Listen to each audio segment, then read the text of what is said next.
Hi, I'm Lisa K. Donner, along with Andrew Moran, Sarah Palgill, Jim Fite, and Scott Cosenza. And this is the Conservative Five, a product of Liberty Nation, where truth is making a comeback.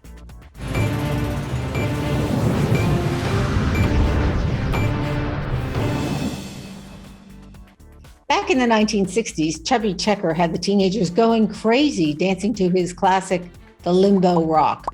I wonder if our president ever danced to that song, because he sure is needing the skill to go this low and stay on his feet. Recent polls show Mr. Biden at a historically depressed job approval rating. 33% of likely voters approve of the job he is doing. This rivals that of President Harry S. Truman, who sunk to 32% back in 1952. Jim, what are your spidey senses telling you about the president and his ability to rise above these recent basement level numbers? Well, Lisa, I think he's going to have to bend just a little lower, which is impressive considering how close to the floor he already is. I can't see any way for him to dig himself out of this hole without some major legislative wins in the next year or the next year or two. And to be honest, I don't see it happening. Sarah, I'm sure you watched the press conference this week, and it almost seemed like Joe Biden had a very different view of reality than, the polls and what's going on. Was it just me, or did you sense that? Joe Biden has had a different perspective of what reality is probably since the get-go of his political career. No matter what you do with him, he just makes stuff up. He's been arrested for this, or he's driven a truck. He doesn't even understand how bad his position is right now in politics and how horrible he looks. Because if he did understand it, he would do something about it. Nobody wants to be known as the guy who gets 33% approval rating in one stinking year. That's what he's got. He has no grasp on this. And when somebody finally tells him what's going on, gosh, who knows what's going to happen at that point? If he gets even angrier, we're going to have all sorts of stuff to deal with. Scott, he does seem to run up against reality and the things he says.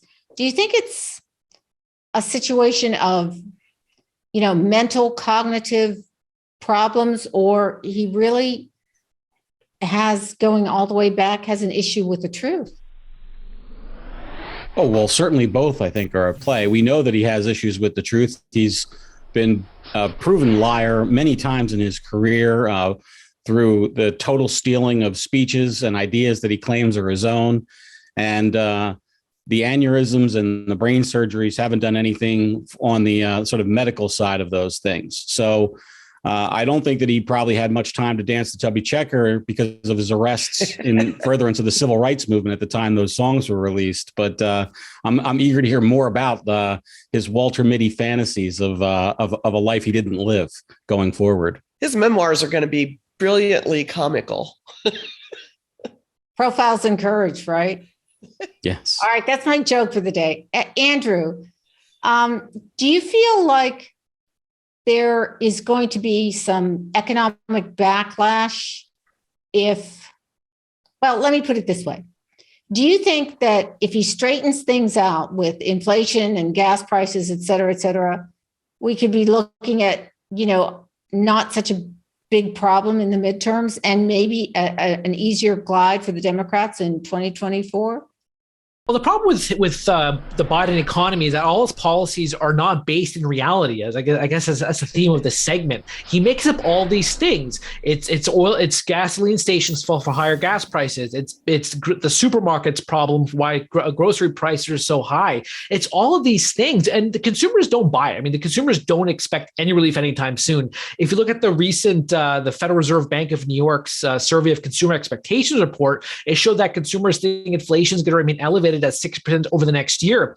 Small businesses doesn't have much confidence in Biden either. If you look at the recent CNBC survey of entrepreneurs, it's such a declining confidence quarter over quarter. And then, of course, you have that consumer sentiment index from the University of Michigan that's fallen. So every indicator shows that nobody has faith in what this administration is doing with Bidenomics. So no, it's he's not going to achieve anything whatsoever. He's hoping that perhaps the Federal Reserve is going to contain inflation inflation, but they can't do that. Nobody knows what the heck is going on in Washington. Not Biden, not Harris, not Psaki, nobody. All right, I'm going to let anybody jump in on this one.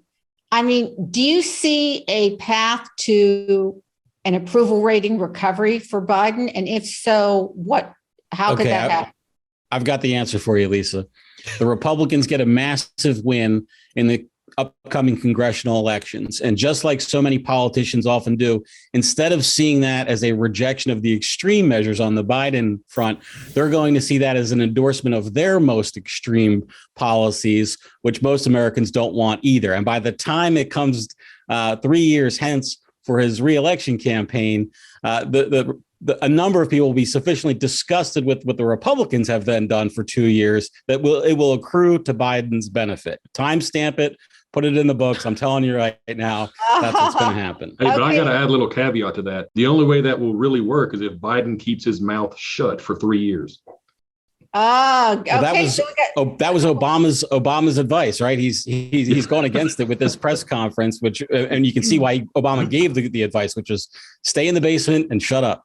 All right, Sarah and Andrew, you guys are witnesses. We've got a couple of people going on record here. Poll numbers are oftentimes fickle and are likely to change. The question for Mr. Biden is, which way will they go?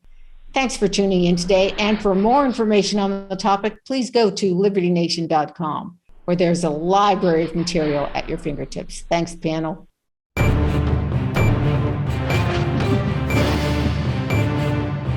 That's it for our Conservative 5 panel today. Check out our other C5 shows and segments on your favorite video platform.